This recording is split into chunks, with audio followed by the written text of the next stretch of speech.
Bienvenue, chers téléspectateurs d'Espérance TV, dans votre émission Sabbat délices pour un doux moment de partage dans la louange, l'adoration à l'Éternel, au Roi des rois, au Seigneur des seigneurs. C'est toujours une joie de nous retrouver chaque semaine afin de nous délecter de la présence de notre Créateur.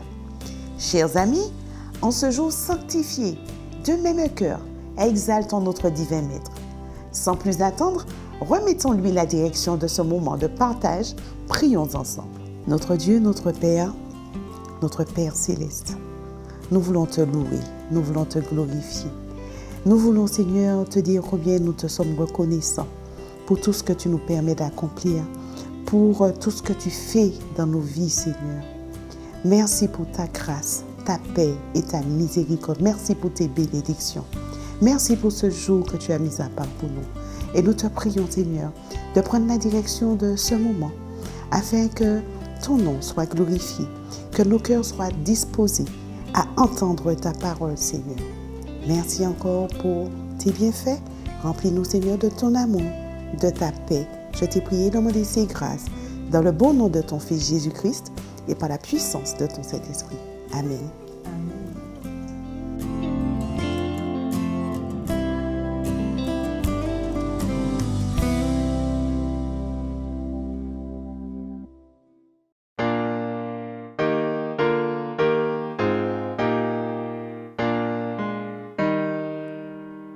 Notre labeur est accompli, le saint sabbat va commencer.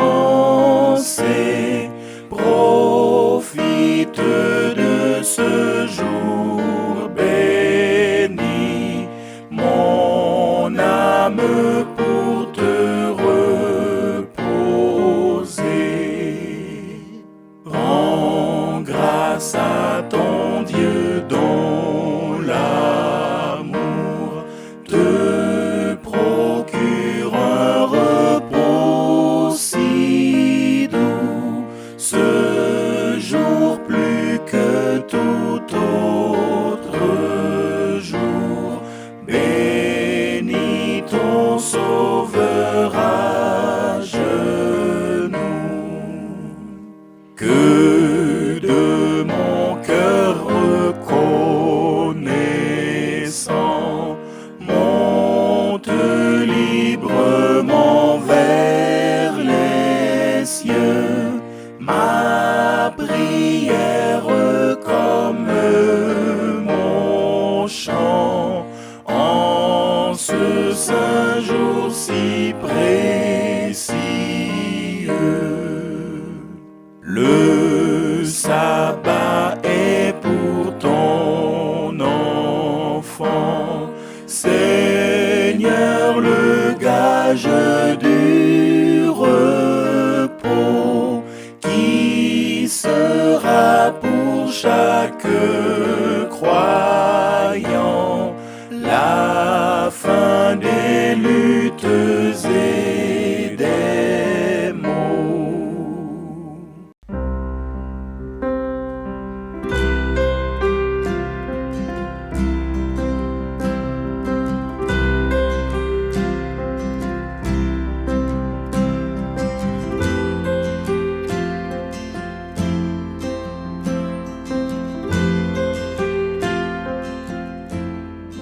Papa nous qui en ciel, Luc 11, Matthieu Luc. Papa nous qui en ciel, faut que nous respecter, vini régner à sous la terre, qui donc faut que volonté au fait, à sous la terre qu'on y a fait en ciel là. Bon nous chaque jour pain pour nous manger, nous commander au pardon pour mal nous fait. Qu'on nous commande pardon, bah tout ça qui fait nous mal tout. Pas quitter nous tomber en botte, mais tirez-nous en bas mal Satan. Parce que c'est où qui nie toute autorité, tout pouvoir et glorieux corps, siècle par siècle, justanité. Amen. Pardonne nos soucis à ceux qui nous ont offensés. Ne nous laisse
Père, Abba Père, Abba Père, Abba Père, Abba Père, Abba Père, Abba,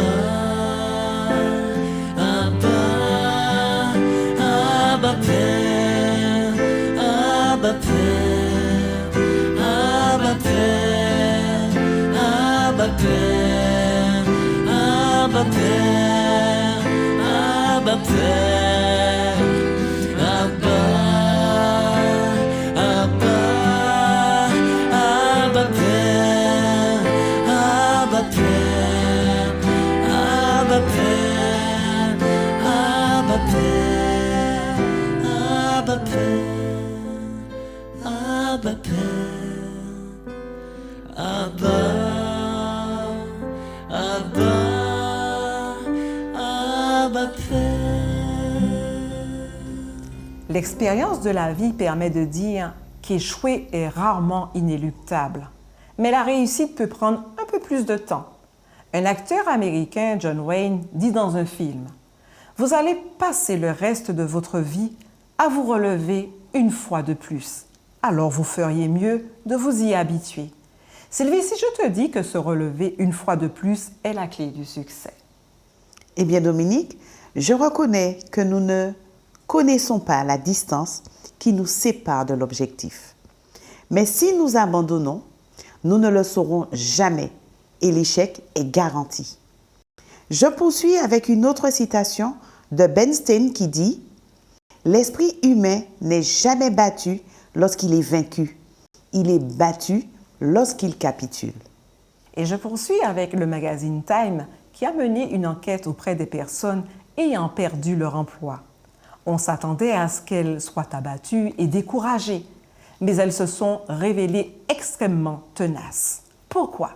L'enquête a montré que les personnes qui avaient perdu leur emploi et en avaient retrouvé un étaient mieux préparées que celles qui avaient travaillé dans la même entreprise pendant des années sans jamais avoir été confrontées au chômage. La conclusion de cette enquête, Sylvie, est la suivante. Ceux qui ont connu l'échec sont mieux à même de rebondir. Je note que plus on échoue, plus on apprend de ses échecs. On se forge un caractère, on devient fort, tenace et sage. Les personnes qui développent ces qualités sont capables de pérenniser leur succès, contrairement à celles pour qui tout arrive trop tôt et trop facilement. Tant que l'on n'abandonne pas, on est sur la bonne voie. Alors, tout comme l'apôtre Paul l'exprime dans 1 Corinthiens chapitre 15 au verset 58, montrez-vous ferme et inébranlable.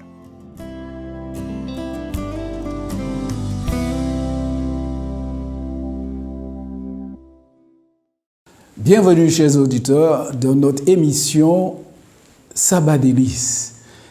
C'est encore pour moi un réel plaisir d'être avec vous et de partager avec vous cette réflexion sur le sabbat et notre identité.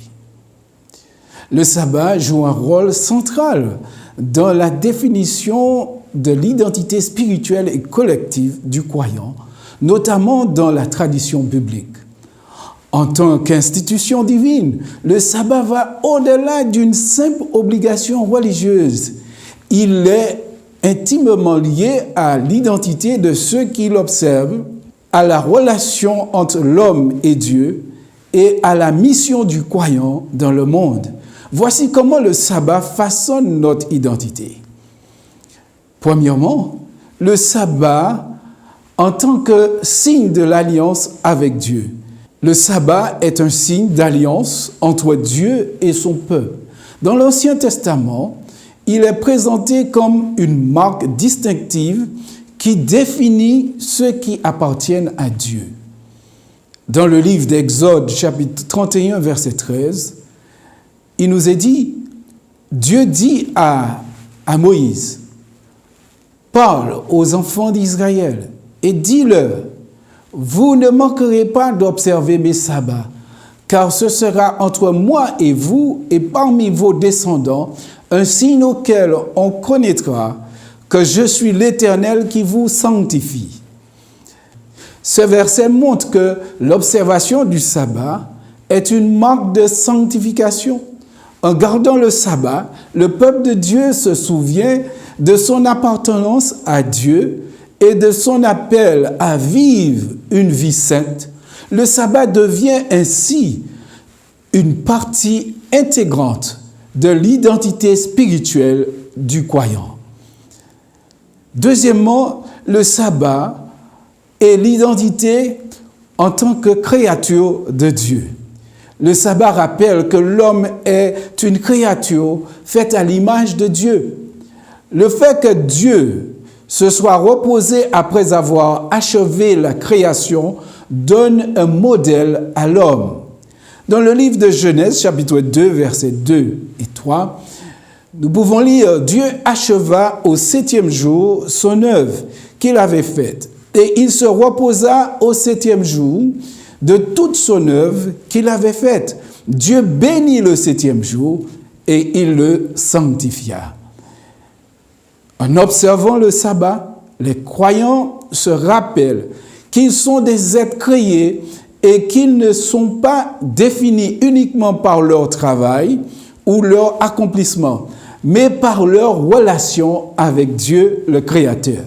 Cette identité de créature animée et bénie par Dieu est affirmée chaque sabbat, rappelant à l'homme qu'il n'est pas autosuffisant, mais dépendant de la grâce divine. Troisièmement, le sabbat est l'identité du peuple libéré. Le sabbat est également un rappel à la libération du peuple d'Israël de l'esclavage en Égypte. Cette délivrance historique symbolise la liberté que Dieu offre à ses enfants, non seulement d'un point de vue physique, mais aussi spirituel. Dans Deutéronome, chapitre 5, verset 15, nous pouvons lire « Tu te souviendras que tu as été esclave au pays d'Égypte et que l'Éternel, ton Dieu, t'en a fait sortir à main forte et à bras étendus. C'est pourquoi l'Éternel, ton Dieu, t'a ordonné d'observer le jour du sabbat. » Le sabbat devient ainsi un symbole de liberté.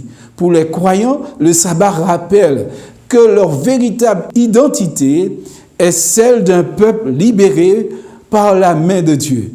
Ils ne sont pas esclaves du travail, des préoccupations matérielles et du rythme effréné de la vie moderne. En observant le sabbat, ils revendiquent leur liberté en Christ et se définissent par cette délivrance. Quatrièmement, le sabbat comme marque de confiance en Dieu.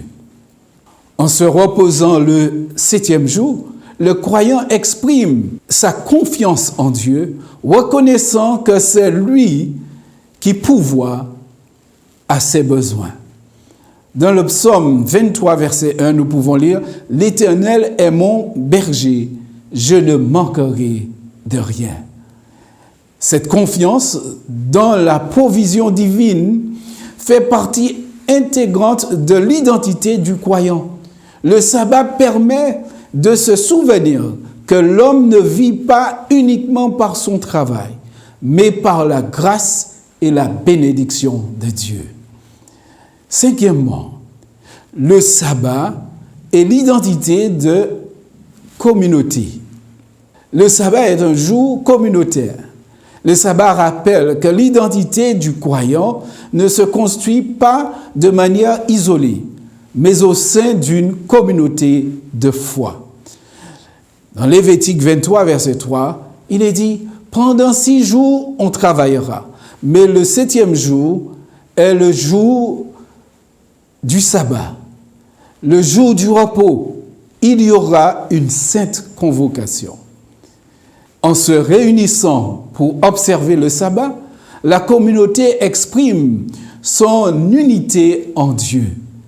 Ce rassemblement hebdomadaire renforce l'identité collective du croyant en tant que peuple de Dieu, partageant les mêmes valeurs, la même foi et la même espérance.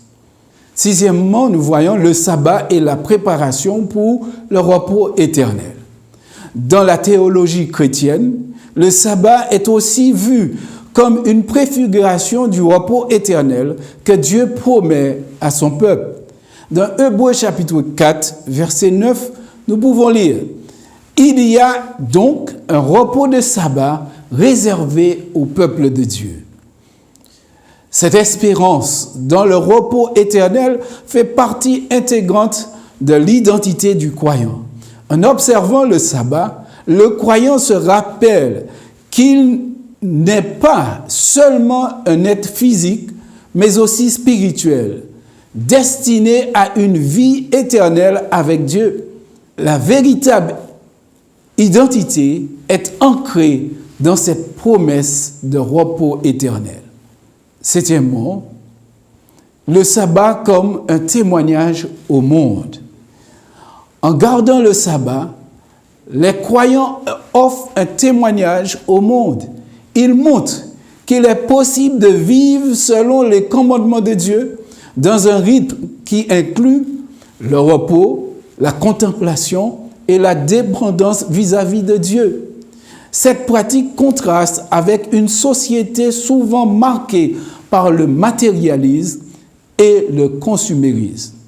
La Bible nous dit dans Ésaïe 56, versets 6 et 7, « Et les étrangers qui s'attacheront à l'Éternel pour le servir, pour aimer le nom de l'Éternel, et pour être ses serviteurs, tous ceux qui garderont le sabbat sans le profaner et qui persévéreront dans mon alliance, je les amènerai sur ma montagne sainte et je les réjouirai dans ma maison de prière. » En observant le sabbat, les croyants affirment leur identité en tant qu'ambassadeurs de Dieu sur terre. Leur pratique devient un signe visible de leur foi et de leur appartenance à un royaume céleste. Enfin, nous pouvons dire que le sabbat est bien plus qu'un jour de repos physique. Il est au cœur de l'identité spirituelle du croyant. Il rappelle la création, la libération, la dépendance vis-à-vis de Dieu et la promesse du repos éternel. En observant le sabbat, le croyant affirme son identité en tant qu'enfant de Dieu, libéré par sa grâce et appelé à vivre dans la sainteté et la communion avec les autres. Que Dieu vous bénisse. Bon sabbat.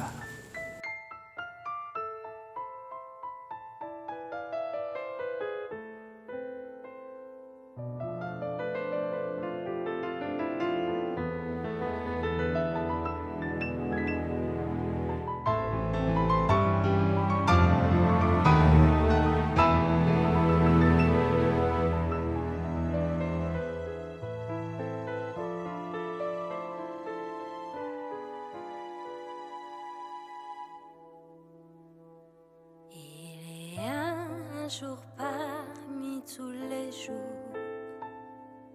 un jour spécial d'adoration où s'élève la louange, rejoignant celle des anges au maître de la création. Ce jour mis à part, sanctifié sous l'ordre de sa majesté, de qui tout provient et à qui tout revient, gloire, empire, honneur. Sabbat béni, sabbat chéri.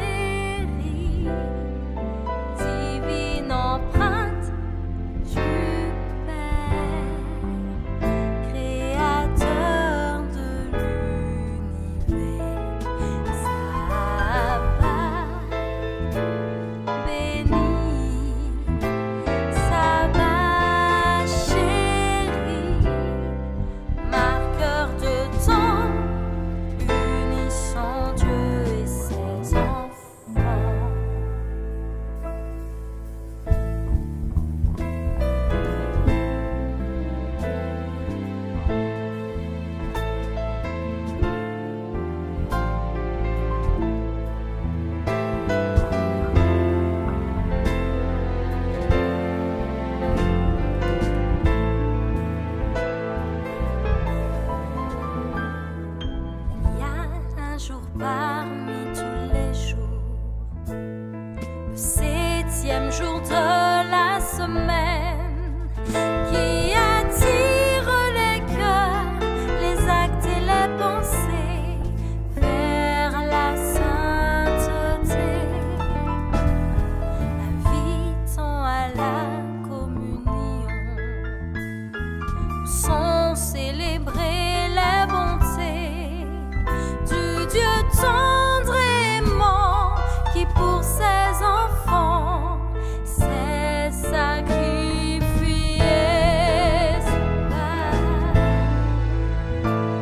Béni, sabbat chéri, signe d'amour du Père, créateur de l'univers.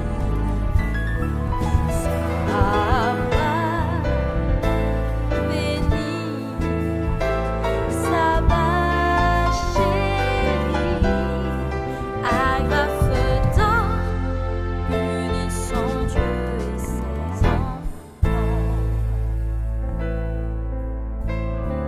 Sabbat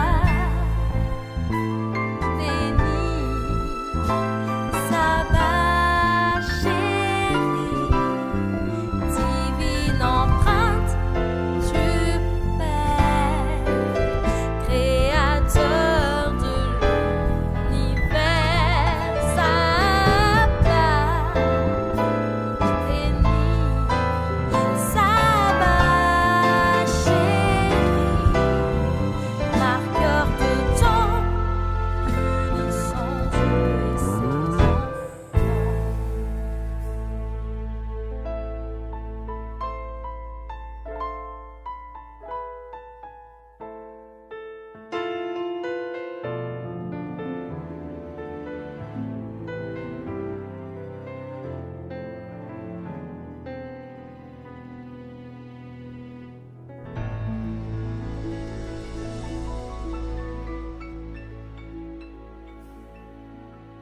Chers amis, remercions Dieu qui nous permet d'apprendre de nos échecs. Prions.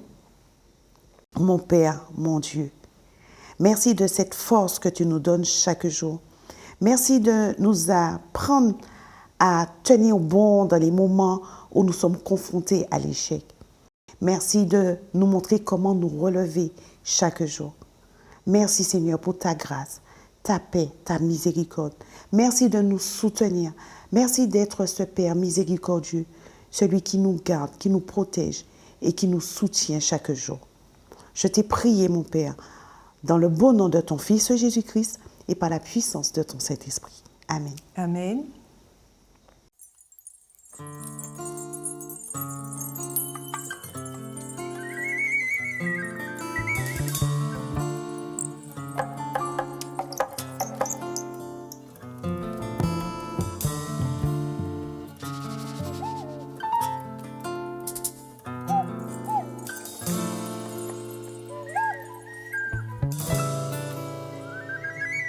Quand tu tombes, Dieu envoie ses anges pour te relever. Ton sauveur est là et entend quand tu l'appelles. Quand tu l'appelles, quand tu pleures et que tu ne peux comprendre les circonstances. Le soleil revient toujours après la pluie. Après la pluie, il faut que tu saches que ton Dieu ne t'abandonnera jamais. Il est fidèle et son amour infini. Même quand tu tombes, même quand tu tombes, quand ton cœur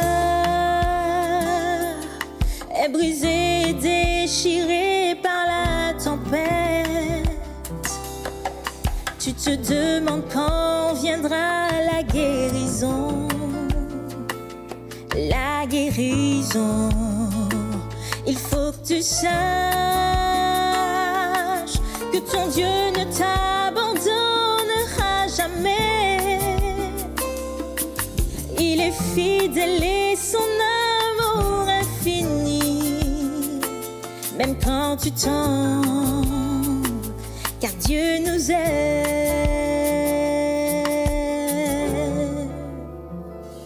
Quand tu tombes, Dieu envoie ses anges pour te relever. Ton sauveur est là, il entend quand tu l'appelles. Et quand tu l'appelles, et quand tu pleures, et que tu ne peux comprendre les circonstances, le soleil revient toujours après la pluie. Après la pluie, il faut que tu saches que ton Dieu ne t'abandonnera jamais. Il est fidèle et son amour infini, même quand tu tombes, Dieu nous aime. Oh, oh, oh, oh,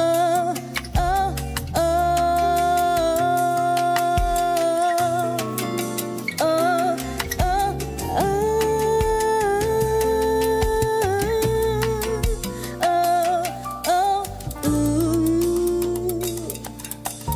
oh, il faut que tu saches que ton Dieu ne t'abandonnera jamais. Il est fidèle et son amour infini, même quand tu tombes,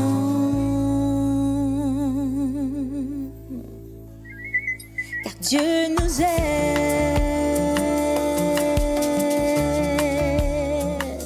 Oui, Dieu nous aime. Oh, Dieu nous aime. Oui, Dieu nous aime.